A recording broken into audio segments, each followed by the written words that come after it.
Hello, everybody, and welcome to Jack's Corner. I'm your host, Tarzan Bonanno, and Happy New Year. Jack today is going to tell us about his private meetings with Pope St. John Paul II. Ain't that right, Jack? Yes, Tarzan. Happy New Year to you and to everyone listening in. All right, Jack, so how'd this happen, and what story are you going to tell us? Okay, this is going to be the first of maybe 7 episodes in which I met face to face and shook hands with the Bishop of Rome, otherwise known as the Pope. And these were probably 7 of my most exciting days of my life. It's quite a thrill and an honor and a blessing to meet a pope in general, but then also to be even more unique that I was able to have fairly private audiences. And when you say private, that means a group of less than 10 usually. Sometimes it's a private audience that's a couple hundred. I've been to a few of those, but they aren't nearly as exciting as when you're in a room with just 2 or 3 other people, and the Pope and his translator and the photographer who's there all the time. But this is going to be the first of a series. So to introduce it, I simply call it just my audiences with popes. I've met the last 3 popes a total of 7 times, face to face, where I have shook their hands, got their blessing, and in some cases had a little conversation with them. This is actually the second of the 7. The first was in 1995 when Archbishop Metropolitan Judson Protzig of blessed memory was given the pallium in Rome as being a new metropolitan of the Catholic Church that year. And we had a private audience in the Apostolic Palace, a group of about 80 of us from Pittsburgh.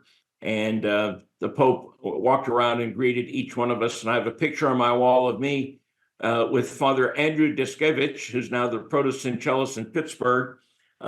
He's standing next to me because he was a seminarian back in 1995, almost 30 years ago. And so it's a classic picture of me shaking John Paul's hand. But in 1999, the story I'm going to tell today, I was accompanying Archbishop Vsevolod of Skopelos, who was Ukrainian Orthodox Archbishop for the entire United States, under the omophore of the Patriarch of Constantinople. So in those days, there were 2 jurisdictions in the US of Ukrainian Orthodox. One was with Bartholomew, and the other was independent, and it split off from Moscow some years before that. And at that time, they had not yet merged. But in 1999, they were separate, and Archbishop Vsevolod was the head of it. He was a frequent visitor to Washington and would stay with me when he came to town. He was also one of the founders of the Oriental Lumen Conferences in 1997, and I published 3 of his collected works called We Are All Brothers, essays and speeches that he'd given over the years. And in 1999, I made arrangements through the office of Cardinal Cassidy, the head of the Pontifical Council for Christianity, now called the Dicastery. Through Cardinal Cassidy's office, we requested a private audience with St. John Paul, then just Pope John Paul II, to follow up on a meeting that he and Vsevolod had in Denver at World Youth Day when it was held there in the 90s, and to also follow up on the founding of Eastern Church's Journal that I had started earlier in the 90s, 1993. And so the plan was to visit Rome, visit other luminaries around the city, but then have an audience with John Paul, and it was granted. on December the 10th, which turned out to be an auspicious day because it was Archbishop Vsevolod's 72nd birthday that same day. The day that the audience was scheduled was his birthday. So it was going to be a real special celebration. It was very private in that the audience itself was just the Archbishop, myself, and a Father Joseph Mai, who acted as translator between the Pope and us. So it was just the three of us with the photographer for, well, I was in the room maybe about 10 or 12 minutes. The Archbishop had another 15 to 20 minutes privately. And it was just the two of them because the Archbishop actually was born in Poland of Ukrainian parents. And so he was fluent in Polish, as of course the Pope was. And so they had a longer conversation than planned, and it was in Polish. They didn't need any translators. And after the audience, I asked the Archbishop what they talked about, and he simply said to me in his deep baritone voice, "That is between me and the Pope." He wouldn't tell me what they talked about. But anyway, I made arrangements for the audience, and then I also asked the Cardinal's office if we could schedule a mass time or a time slot for us to have a private liturgy at the tomb of St. Peter and the crypt of the Basilica of St. Peter. I had heard about the various altars that they had below, and that you could schedule private mass time for your group. I learned that from a Monsignor friend of mine who had done it a few times himself with groups. So he sort of told me and advised me how to go about doing it. We requested it through Cardinal Cassidy's office. The Cardinal's office then sent the request to the Holy See, and they scheduled it with a guy who just takes care of scheduling masses. And we booked it well enough in advance that we get the same morning as our audience with the Pope. And those mass time slots are usually booked very early. So we had an 8 a.m. time slot at the tomb, and it was the altar that actually faced the glass where the tomb is. So it was not one of the side altars, but the main altar right in front.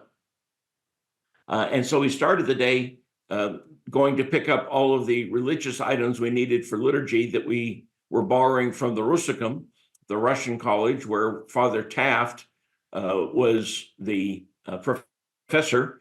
He was loaning us the chalice and discos and all the other things. They gave us a bottle of red wine and a prosphora that the Archbishop could use.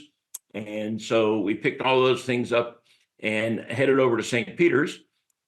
We went into the sacristy and signed in. They had us on the schedule. They assigned us an altar boy to help us with everything. But of course, we didn't need the altar boy for the liturgy itself.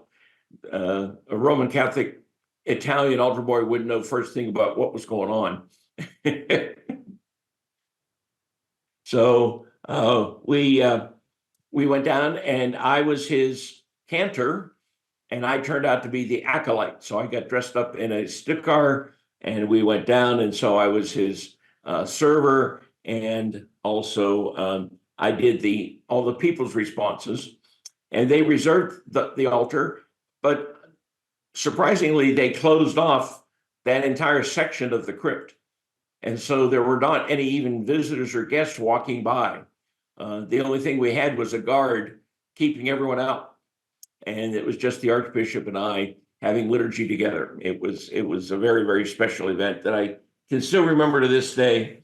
And I have to admit, it's the first time to do it in public, that although I very, very much desire to receive the Eucharist at that liturgy, I chose not to because we were not yet in full communion. And I didn't even want to ask to embarrass the Archbishop that he might say no.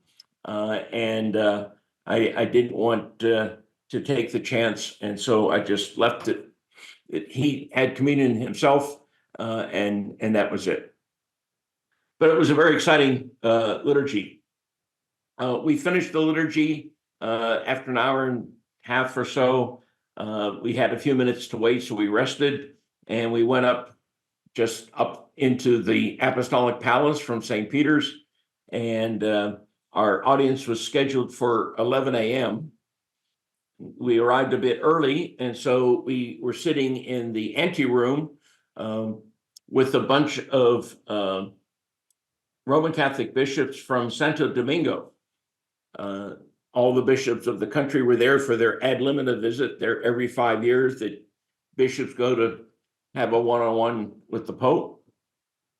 So we were waiting with them.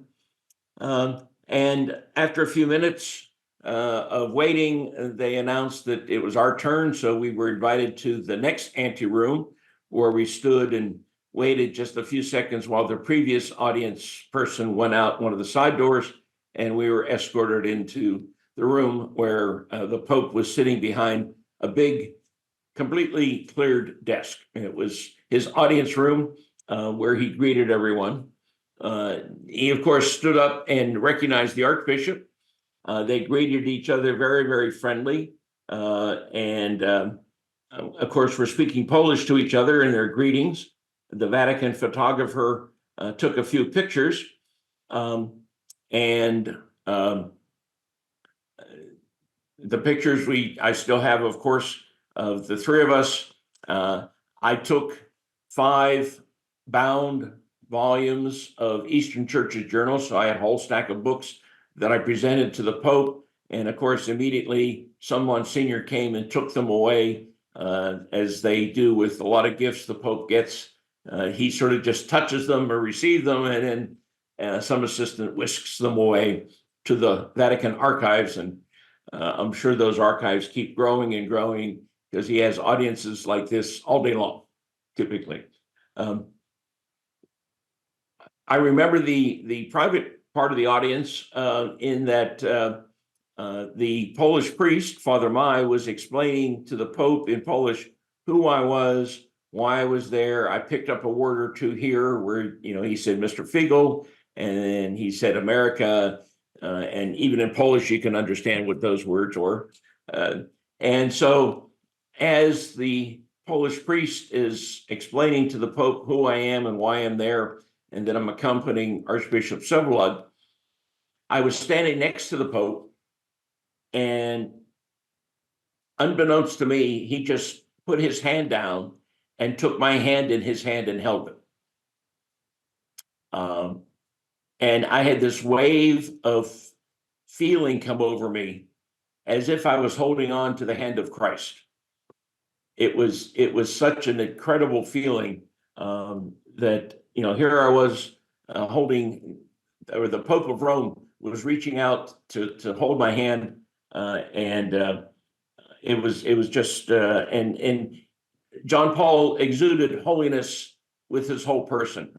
He was such a spiritual man. A lot of people criticize him of doing certain things not right, but I had him in great respect because of what he did in 1995 with the documents Ut Unum Sint on ecumenism, and of course the document Orientale Lumen, the Light of the East, that we've taken as a brand name for all the ecumenical work that I've been doing for the last 25 years. Those all came from St. John Paul. So being in his presence and him holding my hand was a really, really special joy. When I first greeted him with my books, I said to him the greeting that we use in the Slavic churches, and that is Slava Isusu Christu, glory to Jesus Christ. And of course, being a Slav himself, he immediately knew what I said and responded accordingly. Slava Naviki, glory forever. So here I was talking to the Pope in Slavonic and giving him a greeting, and he responded in kind. It was really special. After I gave him the books and he held my hand for a while, I think we just sort of chatted for a few more minutes. Mostly it was the Archbishop and he speaking in Polish, with me just sort of standing there.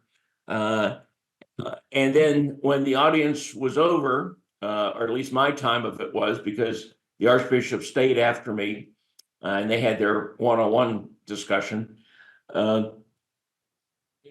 The assistant, Father Mai, said to me, it's time for me to move on and let them have their own conversation. I went to the Pope and went to kiss his hand to ask for his blessing. And I said to him the greeting in Slavonic of many years. So I said Nohai Alita. And the only evidence I have that he understood everything that was being said, and he understood who I was and where I came from and why I was there and so forth, was that he responded with, and I'll never forget, it's quote exactly his words, Nohai Alita to you too. He said the word back to me and then put the English in it, and that was sort of the proof that he knew that I was an American and why I was there and so forth. And I was just thrilled with the whole experience. It was really something special to be with him. And then Archbishop Vsevolod stayed on, I think, for another 15 or 20 minutes. And when he came out, we heard the assistants and the secretaries that were moving people for their audiences in and out with the Pope. I didn't know Italian, but the Archbishop did. And he said he heard one of the assistants say, that we went overtime. We were there longer than we were supposed to. But the Pope replied to the assistant and said, it was so nice and pleasant to have a friendly visitor this time of the morning. So it seemed that the Pope was very happy that we were there, and he probably would have liked to have had our audience last longer and longer, because the other meetings that he had scheduled were with with bishops coming from all over the world to talk to him about problems and what was going on in their diocese. And here we were just making a social call, just a nice little visit, and with some gifts. So it was a special event. Another remembrance, other than the pictures I have, is that rather than most papal audiences, when you receive a rosary blessed by the Pope from one of the assistants as you go through the line, or on several other occasions I received directly from the Pope's hands. In this case, since we were there on a fairly unique basis and it was just the two of us, I got a little bronze medallion with the Pope's image on it. And inside, I think the number it said 385 out of 1,000 for the whatever year, 23rd year of his pontificate. So I have, I don't know if it's 23rd, but it was, especially created medallion just to be given to, private audience participants. And it was in a white box. I have a picture of him giving me the white box. So I have photographic proof that that's who I got it from. And now that white box and the medallion inside, I think, are considered a third class relic or second class relic or something that a saint has touched and that he gave me. Second class would be something that the person who became a saint owned. First is body part, second is ownership, third is touched. Touched. Okay. So I guess it was the third class relic. And I have it on my special knickknack shelf along with the other rosaries and things I've gotten from popes over the years. Yes. It also becomes a third class relic if you touch something to a first or second class relic. Oh, okay. So my rosary is a third class relic of Saint Bernadette because I touched it to an article of her clothing. Oh, okay. All right. Yeah.